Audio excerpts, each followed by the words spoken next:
What's going on, YouTube? Today I bring you the second and third rounds to my final 2021 NFL mock draft.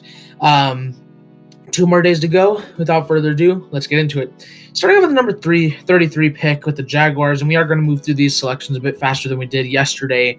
The pick is going to be Pat Freiermuth. I think he's a great fit in the Jaguars offense. To me, he is like Rob Gronkowski 2.0. I know not everyone feels the same, but I do really like his skill set. He's a fantastic blocker, and I know a lot of Jaguars fans aren't going to like that pick, but I really do, and I like it to the Jaguars, who need a tight end pretty bad, especially after cutting Eifert. I don't know if they cut him. He's not there anymore. Then at 34, we have the Jets, and they're going to go Travis Etienne. They don't have Frank Gore anymore, so their running back right now would, I believe, be La'Mical Pirine. So they have a pretty solid power option there, but what they're really lacking is that catch out of the backfield guy, and Travis Etienne is undoubtedly the number one in this class. A lot of people have him as their number one running back. However, he is not just a receiving back. He can power it, just as well as anyone.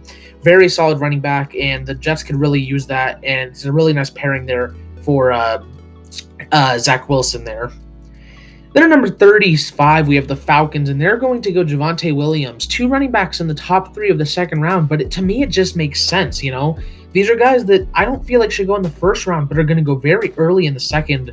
Like I explained, Travis Etienne's a great fit on the Jets, but, the Falcons are going to need that power running back. People say they have, the guy who was just with the Panthers, I'm forgetting his name right now, but Mike Davis. But I don't really view him as like a power back. I view him as more of like the catching back. And after losing Todd Gurley, they need that, especially with Arthur Smith as the new coach. He just came from a team that has Derrick Henry heading it. Javonte Smith is arguably the top running back class in this class as well. An excellent power runner. They already have that catching guy. So I think that makes a very, very nice running back duo there for the Falcons. Plus, you added Kyle Pitts in the first round. That offense is looking very, very scary. Then at 36, the Dolphins are going to go a guy that maybe some people were surprised came out of the first round, but Zaven Collins feels like a natural fit on that defense. He can play linebacker, but I view him as more of an edge player. So first off, that fills a need for them because they kind of need that edge player like Zaven Collins right now. But also, I really think the one thing holding Zaven Collins back is his mental aspect to the game. And if anyone can coach that out of him, that's Brian Flores. I think it's a great fit there in Miami, and it's what they need. So Zaven Collins is a great pick here for the Dolphins. Then at 37, the Eagles, who went with J.C. Horn in the first round, are getting get some receiver help here since they missed out on the first round with Terrace Marshall Jr. They could really, really use that number one threat. I like Kadarius Toney, and he would be my pick here, but I just think, they have a few guys that can already be that great slot speedy type receiver. They don't have anyone like Terrace Marshall, and as a great deep threat receiver, I really like him on this Eagles squad. Then at 38, we have the Bengals, and, I don't think he's going to be picked this early because of his injury concerns, but Landon Dickerson is a fantastic offensive lineman. He can play guard or center. If not for injuries, he would be a first rounder this year. And apparently his injuries are very scary, but it's kind of a risk worth taking because after getting Penei Sewell, as long as the injuries don't hold him back, you just made yourself a top 5 offensive line, probably with Riley Reiff, Jonah Williams, Landon Dickerson, Trey Hopkins, and Penei Sewell. If Landon Dickerson stays healthy, that's an amazing offensive line, and that's exactly what they need for Burrow right now. Then at 39, the Panthers are going to go with Rondale Moore after getting let's check, Jalen Waddle in the first round. Jalen Waddle? Oh, whoops, sorry. Yeah, that didn't make sense for a second. No, the The Panthers and the Cardinals actually traded in the first round. Apparently, I forgot to redo that. I'm not recording this on the same day. Ignore this. This is the Cardinals. This is the Panthers. So after getting Greg Newsome in the first round, trading back, I think getting a receiving threat is great here. Rondale Moore is not Jalen Waddle by any means, but he is still a very, very solid slot option after losing Curtis Samuel. Shorter guy, but he's super, super fast and fills that need right back up So Rondale Moore makes a lot of sense here for the Panthers.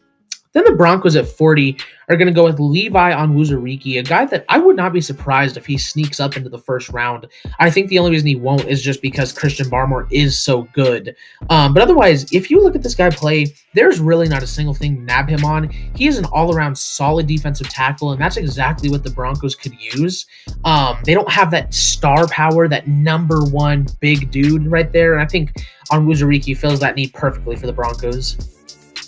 Then at 41, the Lions are going to go with Asante Samuel Jr. They're going to continue building that corner room up after taking Jeff Okudah last year. Now they got, I believe, Jamar Chase in this mock. So here they get a receiver and a corner. Corner is still a big need. At some point, Jeff Okudah is going to work out, but I think it was Justin Coleman they signed is like a 1-year patch, or they signed some corner that's just on a 1-year deal. So Asante Samuel, I think, could be a great corner on this team. Love the scheme fit, and I think he can go in there as a day one starter probably, if not be a great down the line corner. Then at 42, the Giants are going to pick up Alex Leatherwood out of Alabama after selecting Kwity Paye in the first round. Alex Leatherwood gives them a great piece to add to that offensive line. Center, the entire interior is a big concern for them. They have a lot of good up-and-coming or depth at the tackle position, but they really lack that at the inside level. And, Leatherwood realistically could work out at tackle, but I think because of his speed, he's going to be moved to guard in the NFL. And, getting him there on the Giants across from Zach Fulton would be great for them. And so, I think it's a really good pick there for the Giants. Then at 43, this pick was very, very easy for me. Wyatt Davis makes way too much sense here. People think he should be a first rounder. I think second round is appropriate for him. But especially after taking Justin Fields in the first round, and the interior is such a big need for them. The Ohio State connection's there. If Wyatt Davis is here and they do go Justin Fields, this is the pick here in the second round. Then at 44, the Cowboys are going to go with Richie Grant. After picking up Patrick Surtain, arguably the best corner in the class, they get arguably the best safety in the class here in Richie Grant, an extremely hard-hitting and good in coverage safety, something that they could really use across from Xavier Woods, or not Xavier Woods, the safety they signed, I can't think of his name right now. Across from him, great fit, really good on that Cowboys defense. They got to build up that secondary, and that's what they're doing in this draft. Then the Jaguars at 45 with their second pick of the second round are going to go with Liam Eichenberg, a guy that kind of falls in this draft, but I think he could go in the first round. A very, very talented tackle. I know they have Cam Robinson. I know they have Jawan, the right tackle. I can't think of his. I'm not good at remembering names today, but I know they have both tackles. Honestly, you can fill Eichenberg in there at guard, but really, you could, just wait for Robinson to go and put Eichenberg in there, or start him immediately over the right tackle Jawan Taylor, because I don't think he's that good, or they can just move him to guard, which I know they have their guard positions filled out, but, I think regardless, he'll make a great addition to this offensive line and make it much better for Trevor Lawrence.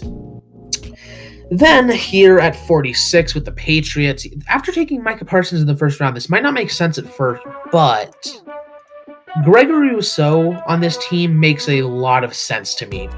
He kind of falls here to the mid-second round, and first off, that's rarely great value. I think NFL teams are going to have him kind of high, so if he does fall this far, it's not only great value, but like I said, when they took Micah Parsons, they really lack that elite edge. They have a ton of depth, but they don't have like that elite number one guy.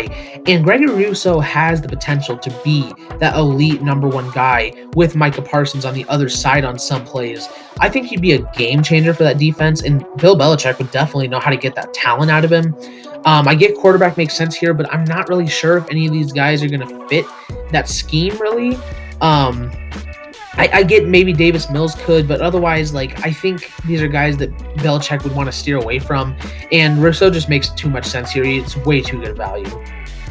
Then at 47, the Chargers are going to pick up Joseph Ossai after taking Christian Darrisaw in the first round. I know they like Nchoa Nwosu, I think is his name. But, the thing about Ossai is that he is super, super versatile. He can play hand in the dirt or standing up. with them moving to a 3-4 scheme, he can play across from Kenneth Murray on the outside linebacker spot, or he can start at right end for them. Either one, he'll be a great addition to the pass rush, a great replacement for Melvin Ingram, not Melvin Gordon. And yeah, I think Joseph Ossai makes a lot of sense here for the Chargers. Then at 48, the Raiders are going to go with Aaron Robinson, a guy that I'm personally not too high on, but I know a lot of other people and the NFL is. To me, he just moves very, very sluggishly. However, beyond that, he is a very, very good man corner, pretty good in the zone as well. He has nice physicality. Again, I just don't like the sluggishness on him, but this is kind of a mix of both what I would do, but also kind of prediction. I feel like Aaron Robinson is a great fit on the Raiders defense and kind of a needed addition, since the only capable corner they have on that roster right now is Raul Douglas. Then at 49, the Cardinals, they traded up and got Jalen Waddle in the first round. So here they're going to get some corner help and some tremendous value again with Tyson Campbell, who for some reason they have him at 78. But Tyson Campbell is a fantastic corner, a guy that is also probably going to go a lot higher than people think, could sneak up into the first round, honestly. He might be cornerback number 3 or 4 on some teams' boards. He's a great fit there with the Cardinals. Although they're more of a zone scheme and he does excel in man, he can play zone just fine. As long as he fixes the physicality issues, just the bit of grabbiness at times, he'll be a great corner on that defense. So really good pickup here for the Cardinals. Then at 50, with the Dolphins in their second pick of the second round, they're going to pick up Joe Tryon. They're really focusing on the defense and more specifically the pass rush here in the second round. But I think it makes a lot of sense because, Zaven Collins, although I view him as an outside linebacker, he may not be viewed like that by other teams, maybe even the Dolphins. Even if he does fit their scheme, he can play major league linebacker. And the thing about Joe Tryon is that I'm not as high on him as many other people are, but he is pretty versatile. He can play that outside linebacker or defensive end role. Being that they lost Shaq Lawson, he can fill in that spot or be what they maybe could make Zaven Collins into. Regardless, they get 2 fantastic pass rushers here to make that defense take the next step. They had 2 great offensive weapons in the first round and then 2 great defensive weapons in the second round. The Dolphins are starting to look a little scary. Then at 51, the Vikings gained a second-round pick here after not having one in originally, but then they traded down with Washington. So here, there are many different directions they can go here. They need a corner, really freaking badly. But I'm going to have them taking a quarterback here. I think with the opportunity to take one, I'm going to go Kellen Mond. He is a bit different from what Kirk Cousins is. Kellen Mond has that big arm and kind of the head scratchers at times, whereas Kirk Cousins is a more safer player. But I think that big play quarterback is what they need to get that offense finally going, because they were good last year, but I don't think they were on all cylinders. They definitely weren't like the 2019 Vikings. I think if you can develop him for the 3 years left under Kirk Cousins, he can come in maybe in a year or 2 and be a great quarterback to start for them. I think you take that opportunity, especially with teams like the Bears and Steelers ahead. So I think Kellen Mond makes a lot of sense here for the Vikings, who gained this pick. Then at 52, the Bears. I think they would have really liked Kellen Mond if he would have fallen to them. And I think they would like Davis Mills as well. Kyle Trask doesn't make a lot of sense to me because he really needs that talent around him, and the Bears definitely do not have that. Davis Mills, however, could fit. I just don't see him as a fit on the Bears, honestly. And I think corner is still a pretty big need. So I'm going to go with Fiti Melifonwu here. Pretty solid corner out of Syracuse. Another pretty physical guy. Someone that I'm not as high on as others, like I've said before. But, this is about where I see him going in the real draft. I think he makes a lot of sense, and he's a great fit on the Bears. Kind of that Bryce Callahan replacement. They need a corner pretty badly now. And after getting, I believe it was Rashad Bateman in the first round, another team that's kind of getting that receiver corner help on their team. And then the Titans, just like the Bears, they picked up a receiver in the first round with Elijah Moore, a great pickup. And here they're also going to add a corner in Kelvin Joseph, another team that needs corner help pretty badly. And while I'm not as high on Kelvin Joseph as others, he's a very solid corner, though, overall. Size is a bit of an issue, not the fastest guy, but I think especially on that Titans defense, he fits really nicely, and I like him as a future starter there in Tennessee. Then at 54, the Colts, after getting Samuel Cosmi in the first round, are going to pick up Carlos Basham here. I think he fits their scheme very, very well. Kind of like gives me really strong DeMarcus Lawrence vibes. Wow, I'm really bad at coming up with names today. The defensive end for the Saints, I'm probably going to come up with his name in like 5 minutes randomly. But he gives me a lot of strong vibes like that, and they really need a defensive end pretty badly. Someone else besides DeForest Buckner on that defensive line. Carlos Basham fits that really nicely, so I like that pick here for the Colts. Steelers at 55, and the Steelers, after getting Tevin Jenkins in the first round, are going to get their QB of the future here in Davis Mills, a guy that's really good at going through his progressions. A lot of Tom Brady vibes from him. He's not super athletic, but the Steelers have never really had those athletic quarterbacks. They like the guys that can make the reads, has a really solid arm, not the strongest, but a very solid. So I think it's a really good fit and a very good replacement here for Big Ben after this 1 year. So I think learning behind him can be very beneficial, and I like that pick here for the Steelers. Then at 56, the Seahawks with their first pick of the draft. And, originally I had defensive end here a lot. They did upgrade it a bit, but I still think they need help. Corner is a much, much bigger need, though, and Eric Stokes makes a lot of sense. Now, I'm not for sure if the Seahawks run more man or zone, but regardless, I think he's really the last corner that deserves to be picked like this high, maybe besides Elijah Molden. I think just the fact that they need corner help so badly, Seahawks might reach on a guy even if they aren't a zone first team, which in that case would hurt them because, this guy needs a zone scheme to thrive in. Otherwise, he's probably going to be a bust. So you can tell me down below if they do run zone or man or not. But regardless, I think it's a pick where they might get a little desperate. Plus, they make weird picks all the time anyways. This kind of seems like one of those weird picks. Then the Rams at 57, their first pick of the draft, and they're going to go with a linebacker here, Jabril Cox, a guy that I really like and is a great fit on that Rams defense. Very, very solid in pass coverage, like maybe the best pass coverage linebacker in the draft. I had him as my number 3 linebacker, actually. So I'm in love with Jabril Cox. Great fit on that Rams defense, and they need a linebacker pretty badly, so makes sense here. Chiefs at 58, with their first pick of the draft, are going to pick up a very, very solid receiver in Kadarius Toney. The replacement for Sammy Watkins, but can be so much more than that. This dude is an elusiveness machine, makes people miss like it's his job, because it is. Very speedy, very quick. He's a great natural fit on that Chiefs offense. Then at 59, the Browns, after trading up and getting Christian Barmore in the first round, are going to pick up a really solid linebacker here in Nick Bolton, a guy who's starting to fall down a lot of boards, but he's a great fit there on the Browns defense. I had been mocking him at 25 or 26 to the Browns for a while, so it makes sense to get him here, especially if he's dropped. Great run defender, absolutely elite run defender, pretty good. Otherwise than that, not the best pass coverage, but he's a consistent playmaker, and the Browns could use that for a linebacker. Then at 60, the Saints are going to pick up their linebacker after taking a corner in the first round in Pete Werner. Athletically pretty handicapped, honestly, but if he was just a bit more athletic, another guy that he would easily be a first rounder. Super, super high IQ player, very good run defender, and very good in the pass game as well. He's just not that athletic, which does knock him down a bit, but Pete Werner is still a very solid fit in that Saints defense, so I like him here. Bills at 61, after picking up Najee Harris in the first, are going to pick up a very underrated pass rusher in Quincy Roche. All the way down at 105 is just disrespectful.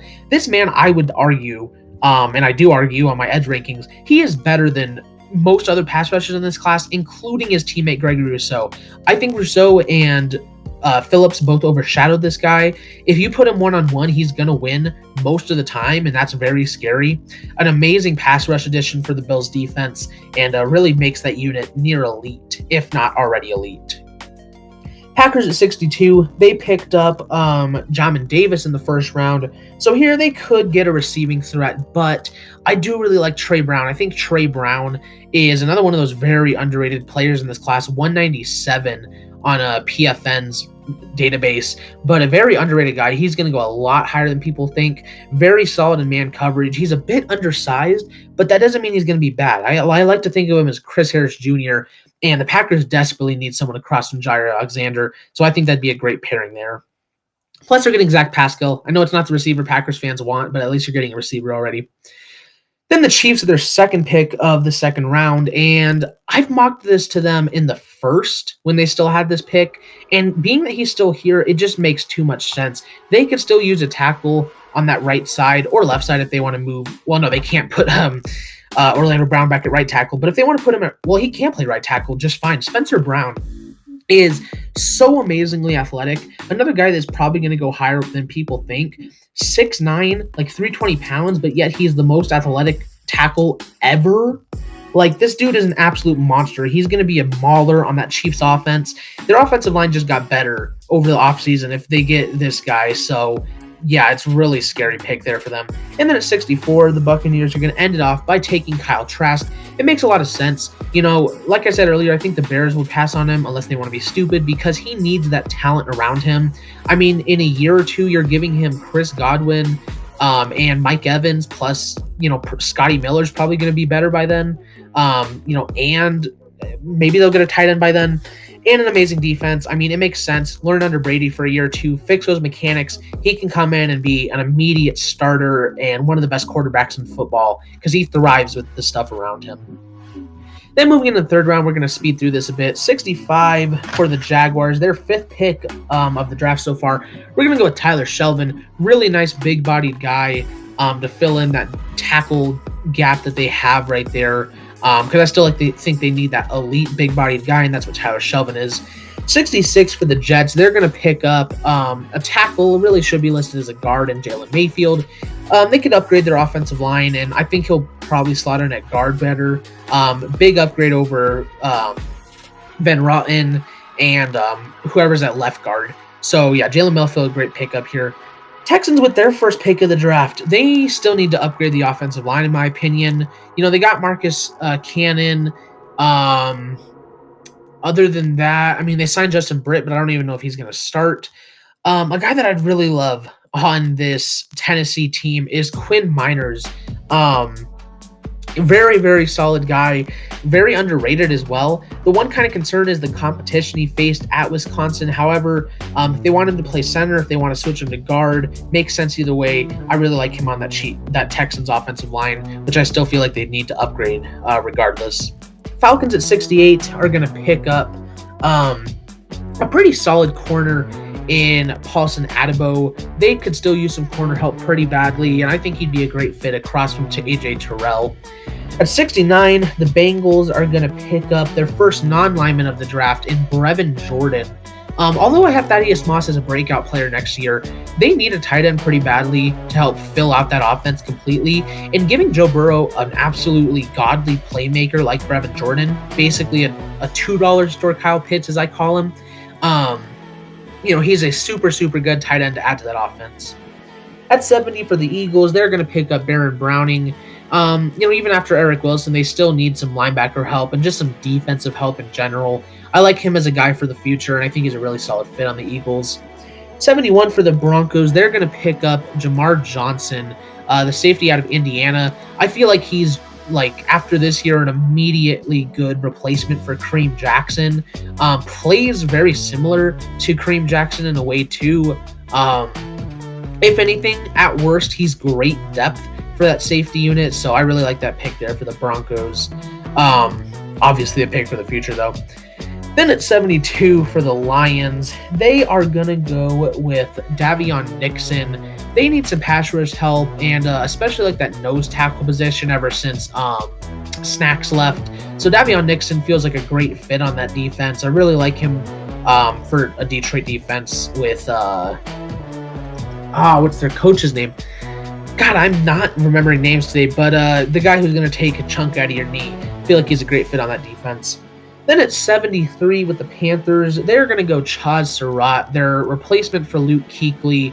I've actually compared this guy to Luke Kuechly. Just the fact that he's a former quarterback. Luke Kuechly thought like a quarterback. I feel like they're both pretty athletic individuals as well. So he's really, really raw, but he showed really good stuff for that rawness. So I like Chaz Surratt here, the Panthers.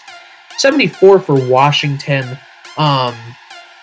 Washington is going to pick up Dylan Moses. They could use a linebacker next to their need of quarterback.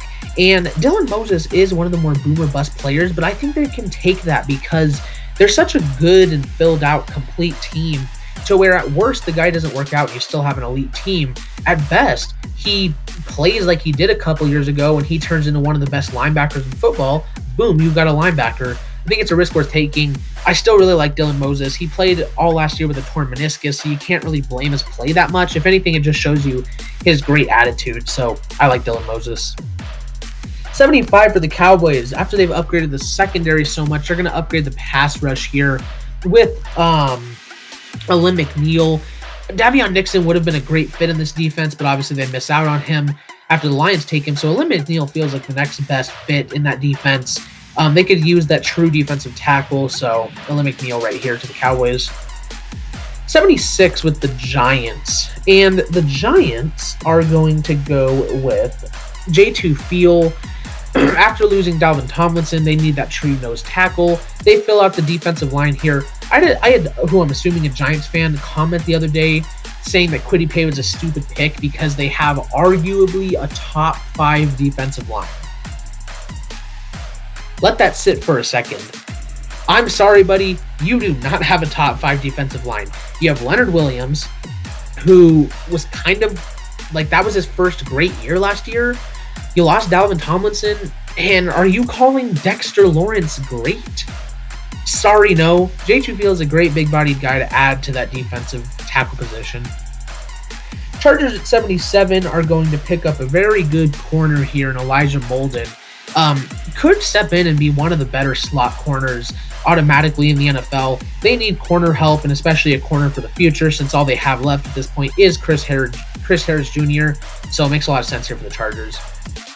78, the Vikings, they're going to pick up Hamza Nasirulline, who just feels like one of those natural fits in a Mike Zimmer defense. They need to upgrade that defense a lot since they lost, especially since they lost Anthony Harris. I know they picked up Xavier Woods, but I still think they can upgrade, and Hamza would be an upgrade to me. 79 with the Raiders, and back-to-back picks actually here. They're going to upgrade the defense with both these picks, getting a very good safety in Javon Holland. Very good ball hawk, just great in pass coverage. And then after that, getting a very, very solid defensive lineman in Milton Williams, who can play defensive tackle or defensive end, especially after losing Maurice Hurst. I think they're still really lacking that elite defensive tackle, even with the depth they have. Milton Williams is one of the better run defending tackles coming out of college football. I think on that Raiders team, he makes a lot of sense and is a very good fit. Then the Dolphins again at 81. And the Dolphins are going to be picking up a very good center here in Creed Humphrey. Some might argue he's the best center in the class. I wouldn't say so. He's definitely got some blocking concerns. As a center, he's fine. He snaps fine, unlike a certain Ohio State offensive lineman. But as a blocker, it's kind of worrisome, but he does come off as a very good fit with the Dolphins, and they kind of need that center, so yeah. Or he could really play guard if he really wants to. They just got rid of Eric Flowers, so. But they did draft Rashawn Slater, so, you know. Washington at 82 are going to pick up Talanoa Hufanga. Again, another one of those picks that just seems like such a great natural fit. He'd be great on that Washington defense. They need a safety pretty badly, so. Bears at 83 are going to pick up Kendrick Green, a very, very underrated offensive lineman out of Illinois. Another guy that's probably going to go higher than people think. Very, very solid player, very powerful guy. They need some offensive line help. Maybe you want to go tackle with that.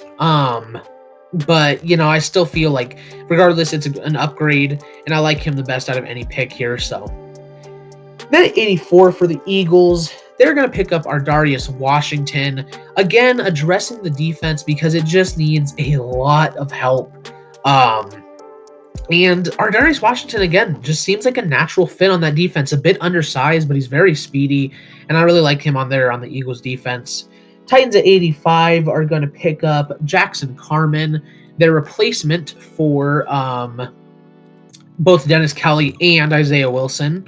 Great run blocker, also very good pass blocker, so slots right there pretty easily at right tackle for the Titans, or if they want to move Tyler Lewan to right tackle, they can. Jets at 86 are going to pick up Robert Rochelle. Feels like a really nice fit on that Jets defense. They need corner help pretty badly, so that's that. Steelers at 87 are going to be picking up Michael Carter. Really, really solid running back. He's my number 4. Great pass-catching running back. They just need to upgrade at running back regardless, and I definitely think he's an upgrade over Benny Snell. 88, the Rams, with their second pick in our video today, are going to be picking up a nice pass rusher here in Ronnie Perkins. Again, a guy that I'm lower on than some people, but can play that defensive end or outside linebacker, whichever they want, across from Aaron Donald or Leonard Williams. Either way, really nice fit and a good upgrade here for the Rams. Then the Browns at 89 are going to be picking up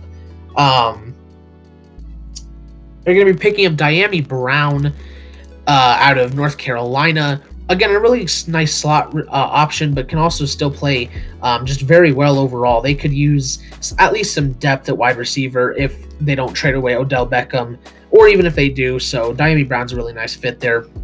Vikings at 90. Vikings are going to go with... the Vikings are going to be going with Walker Little. They could use an upgrade at offensive line. They picked up... I'm trying to think of who they picked up. Not an offensive lineman. They picked up, Davis... Not Davis Mills. God, I just scrolled past it, didn't I? They picked up... Any day now, if I can find it. Wow, am I this bad at finding stuff? Anyways... the Vikings, Kellen Mond, here we are. They got their new quarterback of the future after letting Riley Reiff go, getting a great tackle here that can slot in right there at left tackle and get some protection for him. And then at 91, we have the Browns again, and they are going to be picking up a really solid option here in Osa Odighizuwa, one of the more underrated guys in this class. Very versatile. He can play that defensive end or defensive tackle. They have that defensive tackle depth. However, I think he translates to defensive end better. He's a bit undersized, so that's why he'd be just pretty solid depth. But at this point, you're just taking guys that you think maybe can upgrade your team in any way because they are so complete. Packers at 92 are going to take, finally, a receiver in Amon-Ra St. Brown, a great speed threat, very good value here at 92, and makes sense across from Devontae Adams. 93, the Bills are going to be taking Marlon Tuipulotu, a really nice sized defensive tackle. They have yet to get that star power at defensive tackle that they really need, and I think Tuipulotu is a great fit on that Bills defense. 94 for the Ravens, they're going to be picking up Trey Smith. He can play that center or guard position really, and they could use both after losing or not losing, but they just need center already, or if you want to slot him across from Kevin Zeitler, it makes sense. Upgrade that offensive line for Lamar Jackson. So then at 95, the Buccaneers, they're going to take Trey Sermon and get their running back of the class. He's my number 5. I think he'd be great replacement for Leonard Fournette after this year. For this year, they have amazing running back depth, so Trey Sermon makes sense here for the Buckeyes. Wow. Not Buckeyes, Buccaneers. 96, the Patriots are going to pick up a receiver here in Tylan Wallace. Super, super, super high upside guy. Obviously a player for the future. I think he could be a great fit in that Patriots offense and makes a lot of sense here. Chargers at 97 are going to be picking up a receiver as well in Amari Rodgers. A great fit on that Chargers offense. They have Mike Davis, who's been very meh. And obviously Keenan Allen is elite, but Amari Rodgers, I think, would be a great number 2 to Keenan Allen, get Herbert a passing option. 98, the Saints are also going to be going receiver here with Dwayne Eskridge. I think a guy that might fall a bit in the class. There's a lot of hype around him, so he might disappoint some people where he lands. But, out of Western Michigan, shows a lot of promise, a very good slot receiver again, very speedy, and they could use that because they really lack that speed threat. Cowboys at 99 are going to pick up a very good tight end here in Tommy Tremble. I would consider Hunter Long, but I just think that Tommy Tremble's a better fit. They could use a tight end. Cowboys fans can fight me on that all they want, but, after upgrading the defense so much, get a nice offensive piece here with Tommy Tremble. Titans at 100. We're at our 100th pick, ladies and gentlemen. Are going to pick up the other tight end here in Hunter Long. Kenny Yeboah makes a lot of sense also as well. Obviously the Ole Mississippi connection, but and he's a good scheme fit. But I think Hunter Long is just a much better tight end personally, and he also fits that Titans offense pretty well. And they need that tight end after losing Jonnu Smith. Lions at 101 are going to pick up Peyton Turner, again upgrading that pass rush. After getting Davion Nixon, they just need upgrades all over the place, and I have them really assessing the defense here in this draft. So Peyton Turner out of Houston. 102 with the 49ers, we're going to pick up Trill Williams out of Syracuse. He's actually a very good, solid corner. I think he's overshadowed by times by Andre Cisco and the other Syracuse corner that I can't think of their name right now. But sorry, I wanted to find him now. I'm thinking of him. But a very underrated corner, in my opinion. One of the more boomer bust prospects in this class. But they could use that. They have Jason Brett for one more year, and then we'll see after that. So I think he's a great fit in the 49ers defense as well. The Rams with their third pick of this draft, and they're going to go with a safety as well, and Divine Diablo. A guy that I think the NFL is going to be higher on than I am. I know a lot of people are also very high on him. They need a replacement for John Johnson. They had a very, very good rookie in Terrell Burgess. So I think that's a great young pairing for the future with Diablo and Burgess. So I really like that for the Rams. Andre Cisco obviously makes sense as well, as do all these guys. But then at 104, we have the Ravens, and they're going to go with Nico Collins. After missing out on any star receivers besides Sammy Watkins, I think getting a guy like Nico Collins makes sense. I'm definitely lower on him than probably anyone else. He's athletically there, sure, which is why he's a good fit with the Ravens. But beyond that, I don't really think he's anything at all. But he's a good fit here for the Ravens. And then ending our third round in our video off at 105, the Saints are going to pick up Tommy Togiai, a very, very good fit on that defense. Another one of those just really good natural fits. But they could use someone to replace David Onyemata. Plus, they lost, Sheldon Rankins. Actually, I don't know if Onyemata's gone, but Onyemata hasn't been that good. They lost Sheldon Rankins. They lost Trey Hendrickson. So they could use some pass rush help after losing a few amount of guys and not having an amazing pass rush. It's still very good. I wouldn't say amazing. Tommy Togiai, with some development, could take that next step. But that is the second and third rounds in my final 2021 NFL mock draft. Stay tuned. 2 more days for the draft. Tomorrow we're going to be doing the 4th and 5th round, so we got all this to do. If you want to see that video, don't forget to like this video, hit the subscribe button, hit the notification bell so you never miss an upload. Thank you guys so much for watching. I will see all you guys in the next video. Bye-bye.